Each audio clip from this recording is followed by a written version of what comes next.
Would you like to proceed? Good afternoon, Your Honor. Good afternoon. Can you hear me okay? I can hear you just fine. Okay. I am, like Mr. Thomas, having just a little difficulty hearing you clearly, but I'm going to lean forward and see if I can do a little bit better. Okay.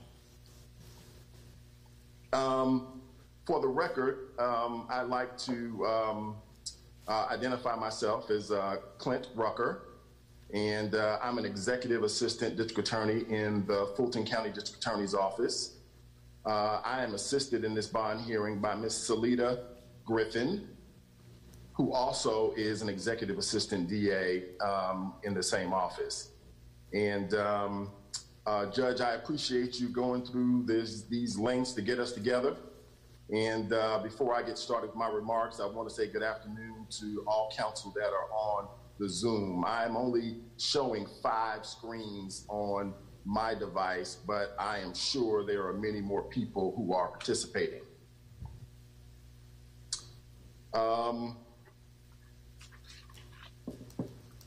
The first thing, Judge, I would like to do is I would like to make some opening remarks, if that would be okay with the court.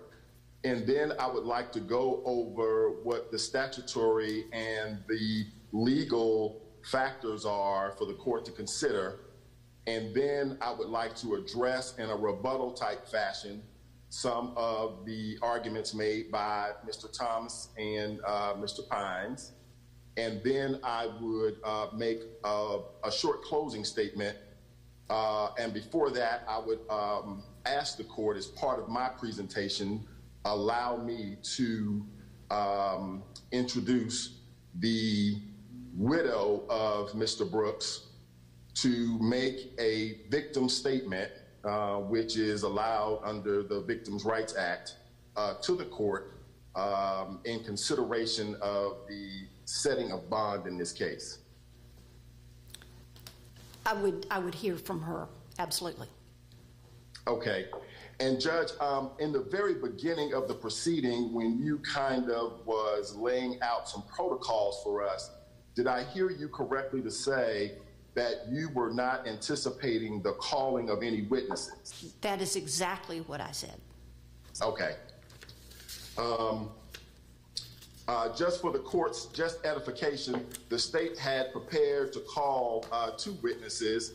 One would have been an investigator with our office, who would have dealt with some of the arguments that were laid out in defense counsel's brief. And he touched on them kind of very lightly in his argument, although he didn't really jump in the way he did when he filed his brief. And so as a manner to rebut some of those statements contained in the brief, we had prepared to call the lead investigator from our office who kind of worked this case up. But as I understand it, the court is not going to allow any consideration of those factors, and so we won't be able to call that witness. I'll consider a proffer, Mr. Rucker. Okay, all right, good enough.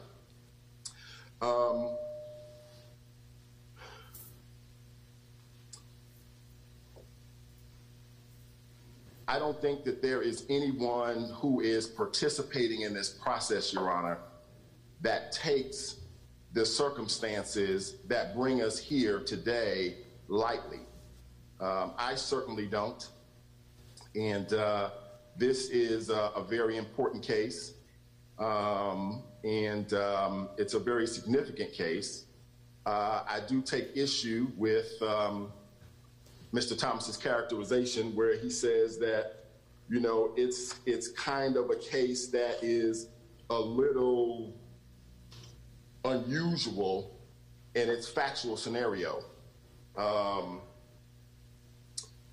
There are many cases like this that the office has investigated through the Public Integrity Unit, and there is nothing unusual about the fact that Mr. Howard decided to file charges prior to the completion of the GBI investigation. In fact, that has happened a number of times in recent history.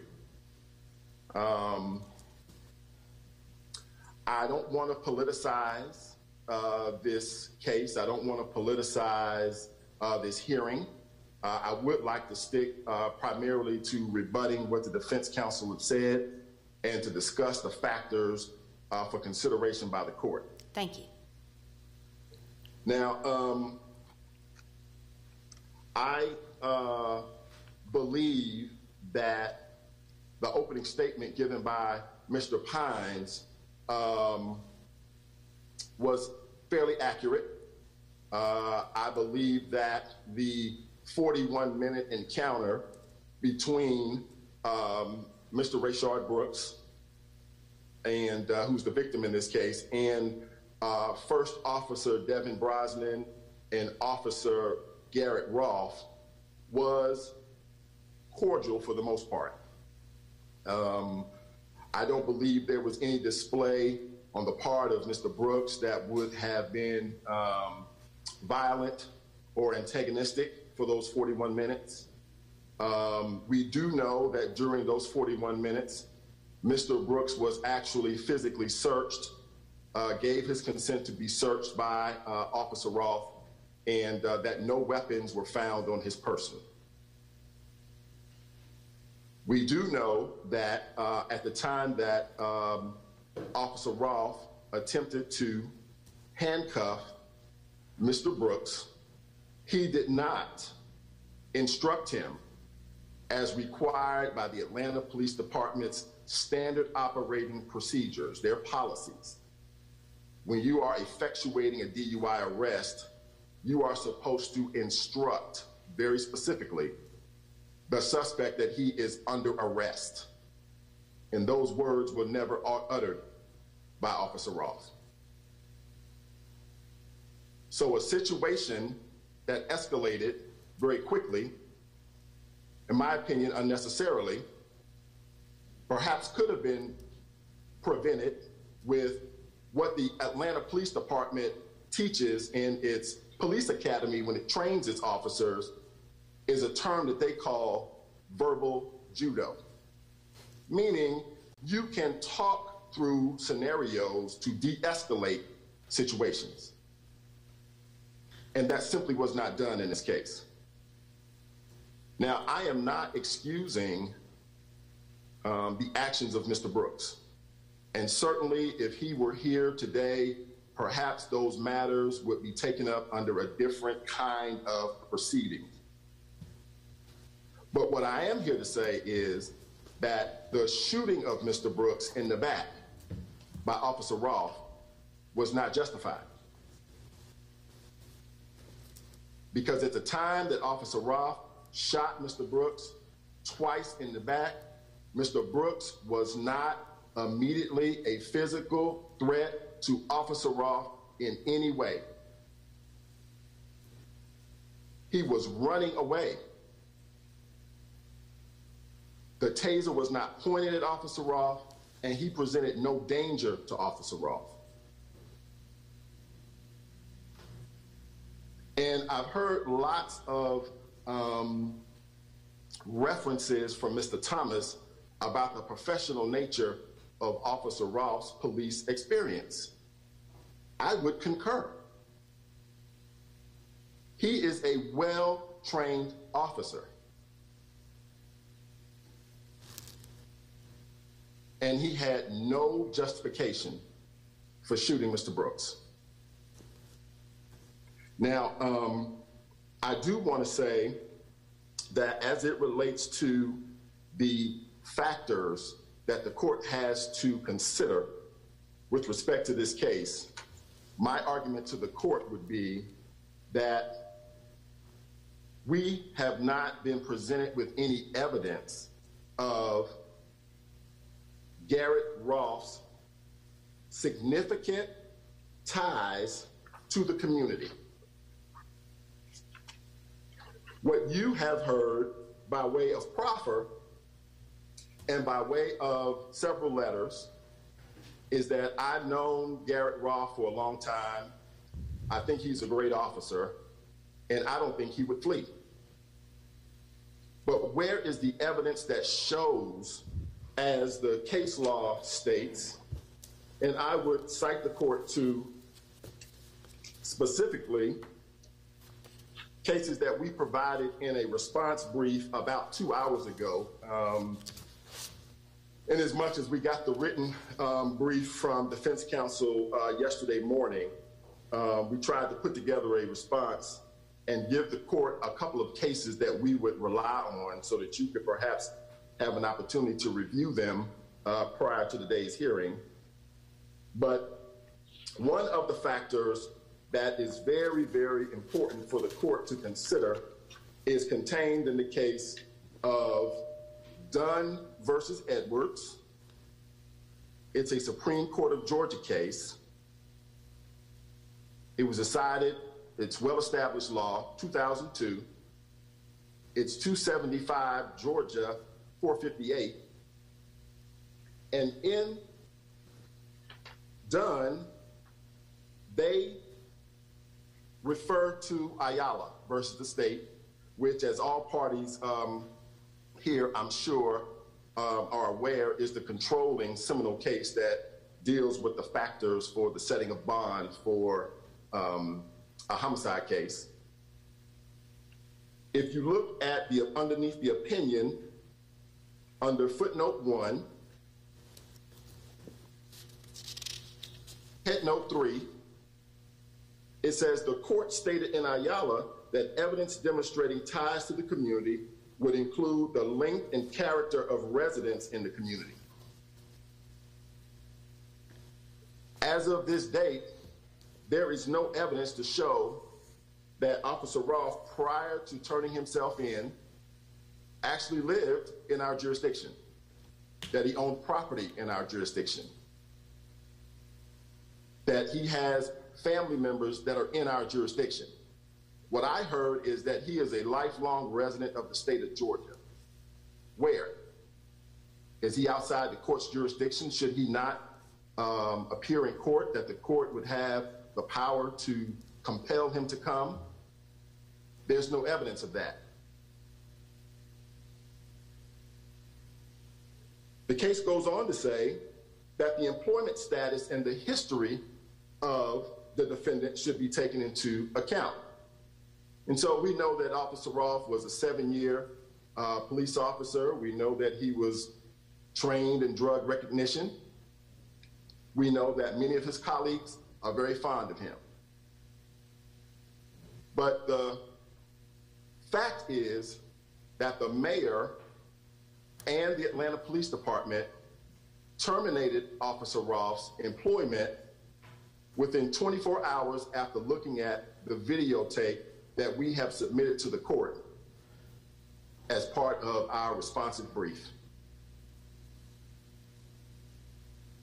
It has been described, his actions that is, as excessive, unnecessary, and actually characterized as murder. And that is because, Your Honor, the videotape is clear. This dispute that Mr. Thomas claims that we have about the facts of the case is really no dispute at all. And I know that we are not here to decide the merits of the case, but the reality is that the strength of the case is strong. It's so strong that it would provide a motivation for Officer Rolfe to flee this jurisdiction to avoid criminal prosecution.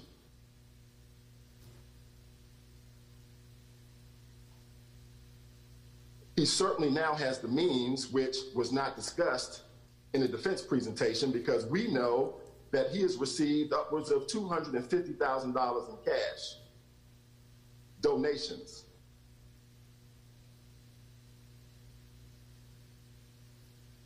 We have not heard anything about the surrendering of any passport that he may possess, or any other conditions that would give the court some confidence that Officer Rolfe would not be a risk to not appear in court. The reality is he does not have a job. He is not employed anywhere else. He has no income or any of the things that traditionally the court would look at that says, hey, this guy is a good risk for me if I gave him a bond because he's got these things that connect him very closely to the community. We just quite frankly haven't heard it.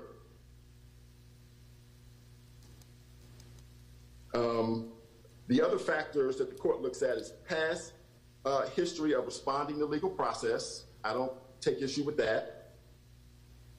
Or prior criminal record, and I don't take issue with that. But the reason why I brought that up to the court is because when you look at Ayala versus the state, it's very, very clear. And Ayala says that the burden shifts to the state to show by a preponderance of the evidence that the defendant is not entitled to a bond once the defense has established these close ties to the community. My first argument to the court is that that has not been done. But my rebuttal will be that under Ayala, my contention is that Officer Rolfe poses a risk, a significant risk in this case. And the risk that I am alleging that he poses is, one, he is a significant risk to intimidate and or influence witnesses should he be granted a bond.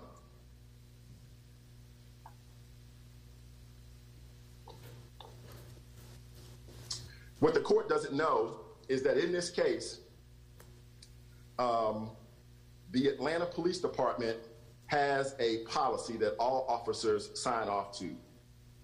The policy states that if you are the subject of a pending investigation, you cannot talk to other officers about the investigation while it is pending.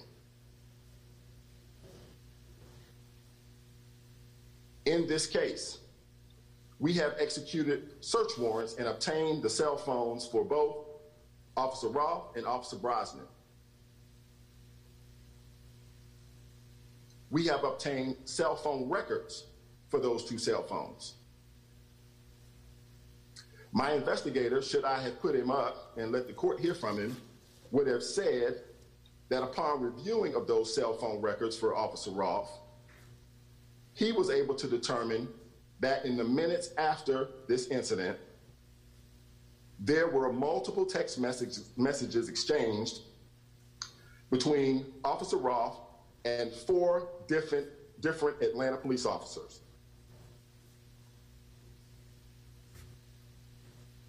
My investigator is prohibited from viewing the content of those text messages because Officer Rolfe, through his attorneys, has refused to turn over the passcode for his phone, despite the fact we have asked. Your Honor? Yes. May we object to that? First of all, that's completely improper to comment on a defendant's right to remain silent. That is, privilege still applies in a bond hearing, and it is just completely improper for the DA's office in this public forum to mention that our client is relying on his constitutional rights to remain silent. All right. So we would ask that you not consider that, Your Honor. All right, May I respond? Yes. Yes, if you heard me. Okay. Does the court have the case that I sent as part of my responsive brief that is entitled State versus Stahl? I do. S-T-A-H-L? I do. It is a Court of Appeal case from the Second Circuit, the state of Florida. It was decided very recently in 2016. This was the holding in the case. The trial court erred by denying the state's motion to compel the production of the passcode to unlock the defendant's cell phone based on the Fifth Amendment privilege because it departed from the requirements of the law by considering only part of the standard used to determine whether a communication is testimonial and by burdening the state with proving the existence of incriminating content on the defendant's phone when that was not at issue, and further departed by requiring the state to establish existence beyond the reasonable particularity standard. And that is what I am asking in this case. Asking what, sir? This isn't a motion to compel. Say it one more time, Your Honor. This isn't a motion to compel, Mr. Rucker. I understand. I'm missing the connection. But I understand. But as a condition of bond, to prevent any intimidation or influence of witnesses, I am orally asking the court to compel, if the court is inclined to grant bond, that as a condition of bond, we be provided with the passcode and not be prevented from evidence, and that Officer Rolfe not be allowed to conceal is a very strong word, but prevent us from getting the information that we are legally entitled to.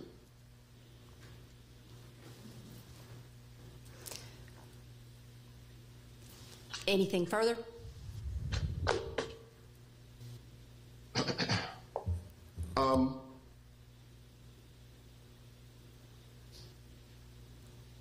The court has heard an argument from Mr. Thomas that the letters, the character letters, tie him to the community, and that he should be entitled to a bond. I would like to point the court to the statute 1761, where I am sure the court is very aware that that really is an inaccurate statement. There is no entitlement to bond when the defendant is charged with murder. A superior court judge is authorized and may, under certain circumstances, grant a bond to the defendant if they meet the 4 factors: that he poses no significant risk of fleeing or failing to appear in court, he poses no significant threat or danger to any person, to the community, he poses no significant risk of committing any felony pending trial, and he poses no significant risk of intimidating witnesses or otherwise obstructing the administration of justice. My first contention is that, 1, we don't have significant ties to the community that have been proven by any competent evidence. Secondly, I contend that the secreting of the text messages right after this investigation to other officers, potentially in violation of the Atlanta Police Department's policy, would allow the intimidation of witnesses and obstruct the fair administration of justice in this case.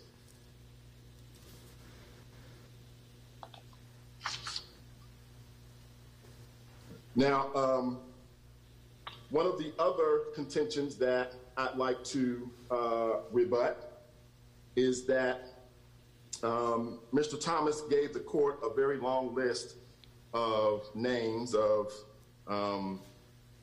persons who have submitted letters in support of Officer Rolfe by way of attesting to his character, the way he treats suspects with the utmost respect, was a quote that I wrote down, and that he was a veteran police officer.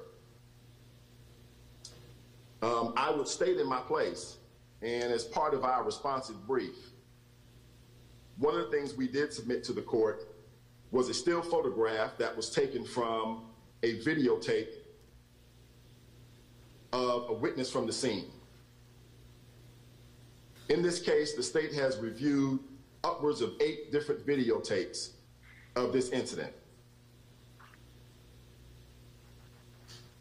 Not all of them have been made public. We've also interviewed upwards of 8 different witnesses in the case who were there, present, and witnessed various parts of this incident. Had my investigator been able to testify, Judge, I expected he would have told you that the videotape was not altered. It was only enhanced, meaning it was zoomed in so you can see it really clearly. And it shows the kicking motion made by Officer Rolfe to Mr. Brooks's body while he was down on the ground after he had been shot by Officer Rolfe. That does not show good character, Your Honor. that has been alleged by Mr. Thomas. It doesn't show, consistent with those letters, that Officer Rolfe treated Mr. Brooks with the utmost respect after he shot him. And what the defense doesn't know is that a witness at the scene corroborates the videotape.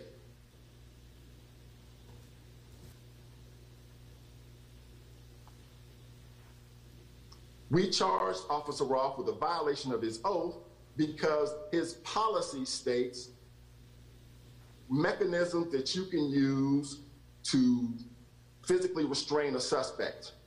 And in this case, they were not followed by Officer Rolfe. The good character that the defense wants you to consider in giving him a bond, I am saying to the court, there is rebuttal evidence to the contrary. And it is captured on videotape so that you can see it for yourself. And after Officer Rolfe shot Mr. Brooks and Mr. Brooks went down, the videotape will show you, Your Honor, that it was upwards of 2 minutes before Officer Rolfe did anything in an attempt to help Mr. Brooks. And it was only after another police officer arrived on scene that Officer Rolfe even went to go get some bandages to try to help Mr. Brooks. What you'll see on the videotape is that he and Officer Brosnan just stand over his body and just look at it.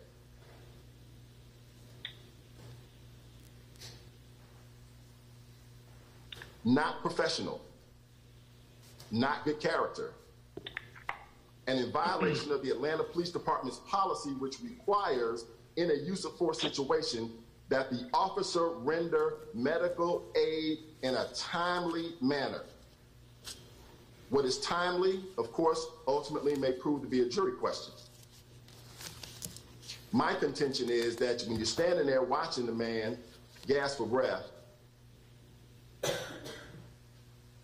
it doesn't show me any good character that's been alleged that you treat suspects, all suspects, with the utmost respect, such that the court can trust you to come back if they gave you a bond.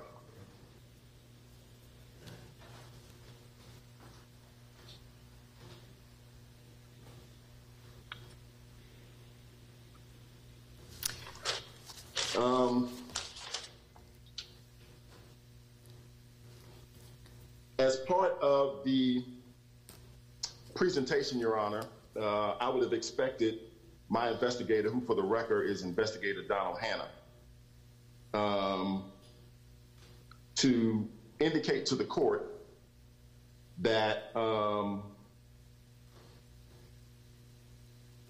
the court is not here to consider the facts of the case, my contention that the evidence is so strong that Officer Rolfe would have a motivation to avoid a trial, in this case by fleeing, centers primarily on the Fulton County DA's office attendance at the autopsy of Mr. Brooks, which was conducted the next day, wherein the medical examiner indicated that Mr. Brooks was shot twice in the back.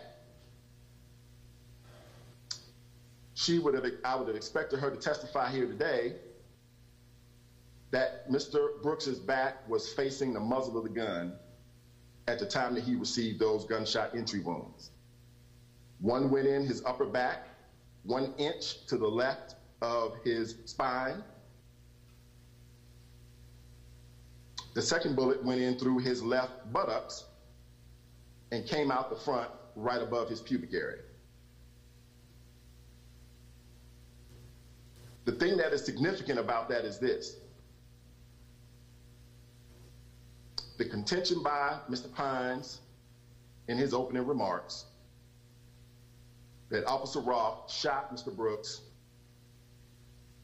right after he pointed the taser at him is just not supported by the video. And what the medical examiner would have testified very significantly is that Mr. Brooks had his spinal cord hit. by the bullet that entered his upper back. And it would have rendered his legs useless.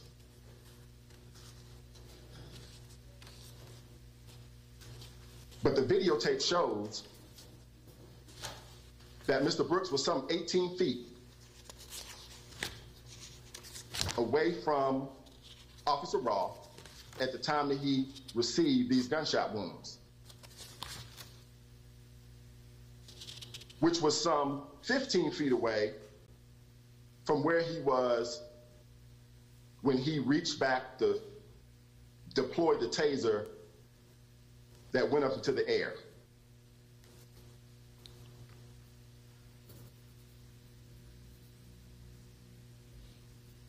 The video shows that Officer Rolfe didn't even have his gun drawn at the time that Mr. Brooks reached back with his arm and pulled the taser that went up into the air. He waited for his back to turn before he shot him. Doesn't sound like good character to me, Judge.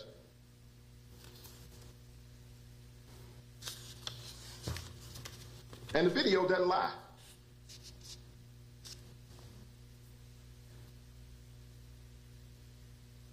And so the state is here, Your Honor, asking the court to deny bond in this matter. All right, and Mr. Rucker, if you can hear me, just a couple of questions for the state. Yes. First of all, if the court, assume for the sake of argument that the court would grant a bond, what would the state be looking for? $1 million with conditions. And those conditions, please, sir. That the defendant discloses to the court his resident location and who he is living with.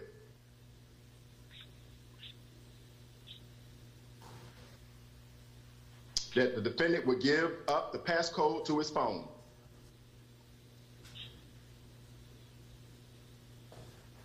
That the defendant would have no contact with any officers from the scene. That being the scene at the Wendy's on June the 12th, 2020. That the officer would turn over any communications, text mails, emails between himself and other officers since the date of this incident. That the defendant would be fitted with an ankle monitor.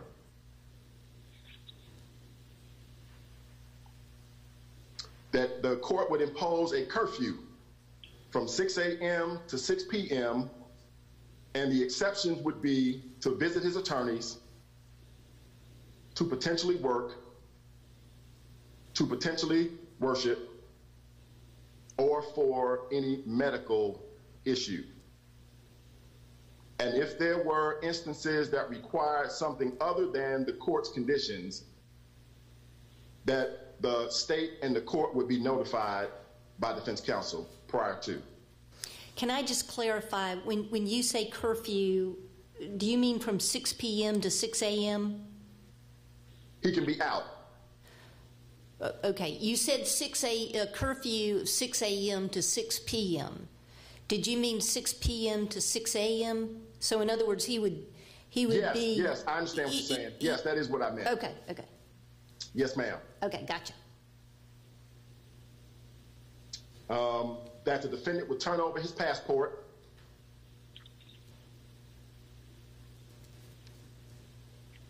That the defendant would not possess any weapons. No guns, no knives, no rifles.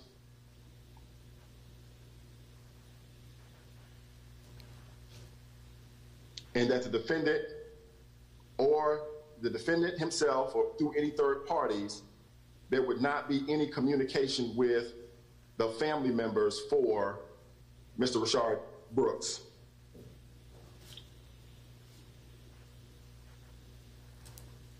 Or for that matter, any witness in this case. By that, Mr. Rucker, do you mean the defendant personally? You do not mean his attorneys? That's correct. Okay.